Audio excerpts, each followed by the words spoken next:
just working on new music, you know. We played a lot, and so most of our albums just from gigs. People would see us and go get stuff. You know? I know, and then they tell other people. And also too, like over the 2 years or whatever, the shows got better and better and more intricate, and then like suddenly it was like a gospel musical or something. There's all these people on stage, everybody's getting into it, and a lot of dramatics involved too, right? We do a lot of theatrics, and we incorporate actors and ballet dancers and African dancers and all kind of stuff in our shows. So I don't know, and there's a whole new slew of live instrumentation rap groups out now, and that kind of came out of what we were doing and what the Professionals were doing, you know. And I mean, it's sort of a San Francisco thing now, you know, to have a live band, you know. But I mean, to me, it's like the vision has to be there too. You can't just come up with live players, you know, if that's not you, or if you don't even know how to do it, you know. So. You think that happens sometimes? It's kind of the formula, and they go, let's go out and do acid jazz, hip hop jazz, and throw a rapper in or something. Well, I think they think that they can get paid a little bit more that way, because you can go out and you get accepted in clubs. You can open for a number of different acts, and there's a lot of venues in San Francisco that allow you to play. And so if you have a live band, you're a lot more likely to play than some of these kids that got fat tapes that can't get a show anywhere because they think they're going to bring the whole neighborhood with them. Yeah, that's very true. You know, that really happens. But also too, that means the crowd at the show might be different too, right?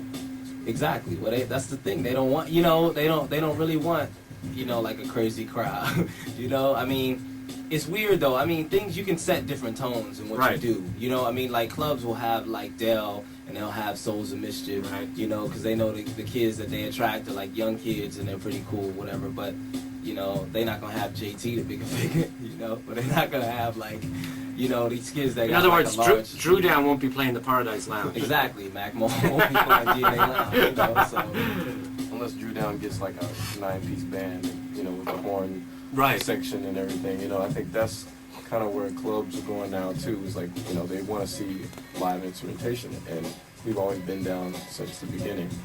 You know, and then you see all these groups coming up like Alphabet Soup and you know, Well So Be It, and everybody's trying to come up with that jazz hip hop flavor. But you know, who's going to remain? Who's going to come back and always be there? And that's the question.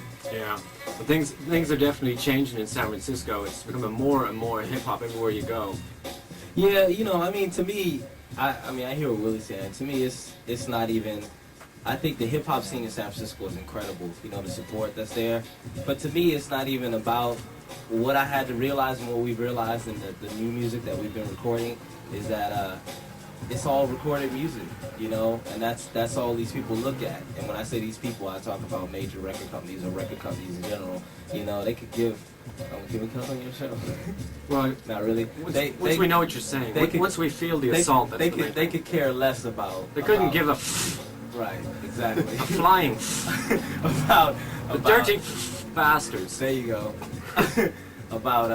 about what your live show is. You can have the slamest live show in the world. You know, they want to know how you're going to sound on disc. Also, too, I think a thing that Midnight Voices and the Professional faced when they went to record labels was, this is how they, a lot of the times I think, there's too many people in it. They're only a live show, and you go see them live at the Kennel, it's cool, but will it transfer on CD or tape to someone over in New Jersey? And they go, no. That's usually what they first say. Well, the trippy thing is now is that the people we're working with Epic now, you know, and the people at Epic, they heard the new stuff we did and didn't even want to come to the show because they like the new stuff. That was all. Yeah. So I mean, which is a change, you know, because before that's the other way. It's the other way around now, which is cool. You know, I mean, we were kind of upset that they didn't want to come to the show, but it was like, not that we don't like you, but we already heard all we need to hear, you know, and that's all they're concerned about in a way, you know. A lot of people try to tend to go into the production aspect and try to like sample beats and try to make things, you know, more studio friendly. But when you take a live band, you try to put them in the studio, sometimes it doesn't gel. And what you got to do is just go back to what the live show did and try to put that essence of the live show. And that's what we did for a couple of songs. We just brought everybody in the studio and said, let's just play to tape. And then we took it out, we gelled it, we sampled some parts, and we, you know, put some parts in live, and we left all that live element in there. So that's the way to do it, because then you get the energy, and then you just add on the production. Right. And some of it, you have to have a lot of, you know, what that music industry always says, like about, you know, having that essential hit. You know, we got to make hits. You know, but the thing is, you know, there's no definition of a hit. You know, a hit was. Yes, there is. Where's the hook? Where's the hook? Where's the hook in that song? You know, a hit is a result, you know, of what you want, and everyone wants results. Everyone wants to sound like, you know, what, you know, everyone sees like Too Short hit #1 and Spice One hit #1, so they say, well, we got to have a Spice One, we got to have a Too Short, but you don't, you know, because that's no, but that's what's happening now. Is because we got too many goddamn new Snoop Doggy Dogs with Dr. Dre funk type production, because everybody's like that now. You got to be yourself. You can't be the result of what happened. You got to be yourself, and whatever happens, happens. You know, you can't say, well, I'm gonna try to sound like that or emulate that. And it's also a bad time to come out with a song about blunts, because that is played out. I mean, you can smoke the dank, make references, but don't give us a blunt theme song, please. Isn't that true? That's true. Because usually by the time a big label like Atlantic picks up on something and they put it out, it's played. I mean, I think at Kmart you can buy your little hats now, your fully blunt hats, right? well, one thing, you know what the thing I'm glad about is West Coast hip hop. Really, you know, it's like West Coast hip hop. They use a lot of live instrumentation in what they do, and I don't think hip hop is either. Hip hop ain't a band, and hip hop ain't all samples. You know what I mean? It's a combination of the two, and it's how you use them to create the environment that creates that song. And I think that's what we're attempting to do, and I think that's what's starting to happen. It's starting to turn into that. You know, you got Tribe Called Quest, you know, and here we got Too Short and Ant Banks, and you got all these kids, you know, that are just like mixing in a lot of live instrumentation. Even Dr. Dre, who comes off as like, oh, I'm the hardest gangster ever, you know, that fool is a keyboard player, you know, he plays music, and that's a lot of what's appealing to people now is that musicality in the music, you know, and what they do, So instead of just being the DJ, it's becoming much more of the producer slash. Oh, I mean, Pete Rock is, you know, as much as a celeb as CL Smooth and, you know, Diamond D and, you know, all these kids have, like, made artists, you know. Diamond D made Showbiz and AG. He made Fat Joe, you know. Prince Paul.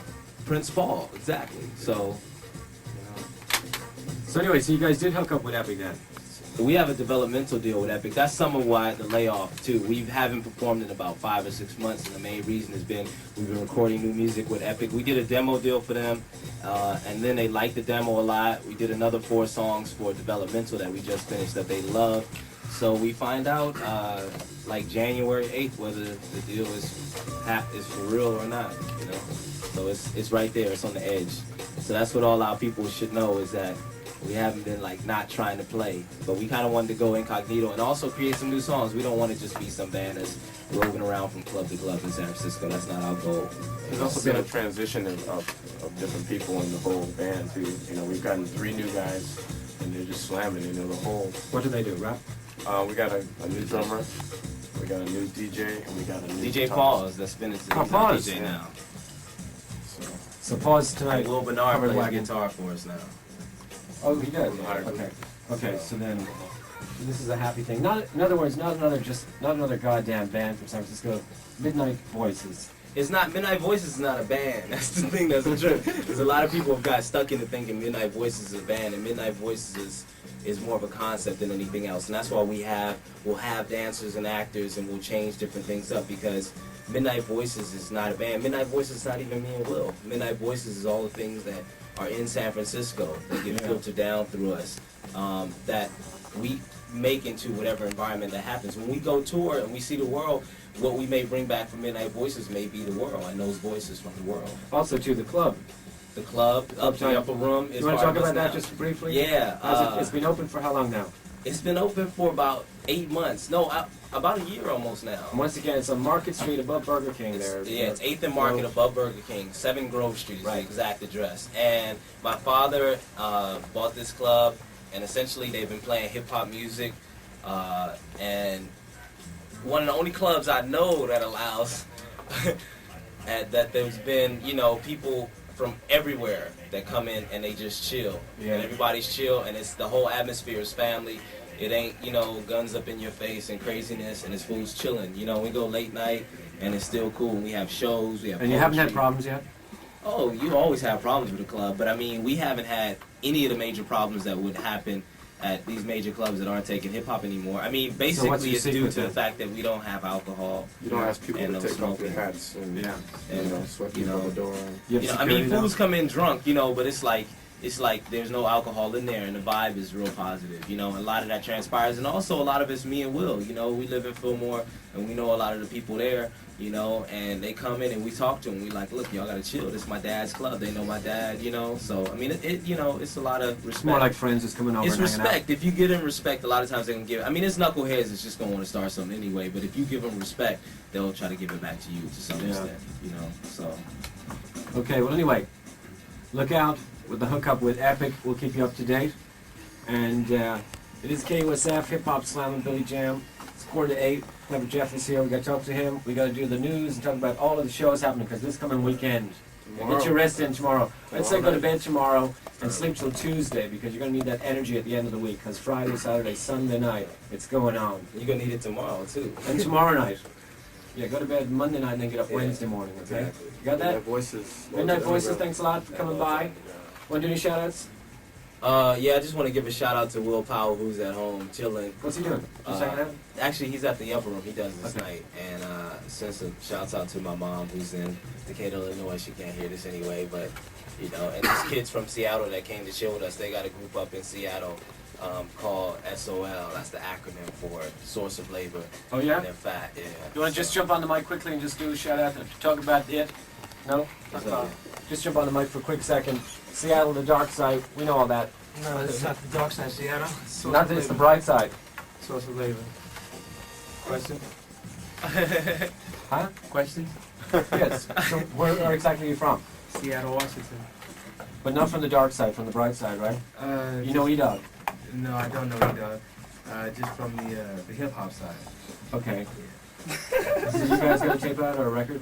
We're working with some people right now. We sent some stuff out to Warner Brothers, and we got some people at Tommy Boy and Electra that are interested. But right now we're just doing clubs. We came down to chill with Mohammed, check some things out. Basically just cooling. There's 3 of us in the group. I play the horn. I rap, I write, produce. All 3 of us produce as a DJ. He plays the keys, piano. We all play drums. My man right here, Papa Dude, plays the upright bass and produces. So it's happening. It'll be out in a little bit. So how'd you hook up with these guys? Through a friend. We have a mutual friend, J-Boogie, Cecilia, Dayton. She's in the house, definitely. Okay. So what's the name of your group again? Source of Labor. Yeah, that's an acronym for the soul. And the name basically is dealing with how over 500 years of resistance. That's what it's about, and how we are the direct descendants of the ancestors who were stolen and dispersed throughout the globe as a physical source of labor. And we are using this music as a spiritual source of labor to emancipate ourselves from the slavery which still exists, and that is going on. You know, and we're doing that, and the music is vibe, and we feel it. You'll hear about it. We'll be Okay, back. you better keep in touch, okay? We'll be back here. Hook up KUSF. KUSF, don't forget that name. Alright, Billy I'm Billy Jam, throw it in the building, and we're going to play a quick record.